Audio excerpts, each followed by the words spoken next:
നമസ്കാരം.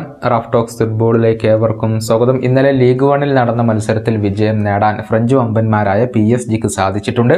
1-നെതിരെ 3 ഗോളുകൾക്കായിരുന്നു മെറ്റ്സിനെ അവർ പരാജയപ്പെടുത്തിയത്. പതിവ് പോലെ അവരുടെ നായകനായ കിലിയൻ എംബപ്പെ തന്നെയാണ് മത്സരത്തിൽ തിളങ്ങിയിട്ടുള്ളത്. ഇരട്ട ഗോളുകൾ അദ്ദേഹം നേടി.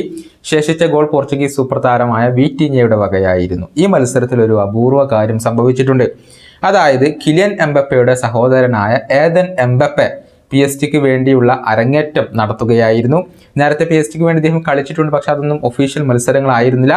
ഒഫീഷ്യലായിക്കൊണ്ട് ഇപ്പോഴാണ് അദ്ദേഹം സീനിയർ അരങ്ങേറ്റം നടത്തിയിട്ടുള്ളത്. മത്സരത്തിന്റെ 92-ാമത്തെ മിനിറ്റിൽ മാനുവൽ ഉഗാർത്തേക്ക് പകരമായിരുന്നു ഏദൻ എംബപ്പെ കളിക്കളത്തിലേക്ക് എത്തിയിരുന്നത്.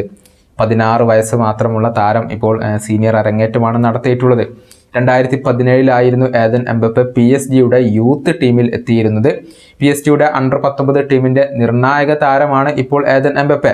ഈ സീസണിലെ UEFA യൂത്ത് ലീഗ് ഗ്രൂപ്പ് സ്റ്റേജിലെ 6 മത്സരങ്ങളിലും പങ്കെടുക്കാൻ ഇപ്പോൾ ഏദൻ എംബപ്പെക്ക് കഴിഞ്ഞിട്ടുണ്ട്.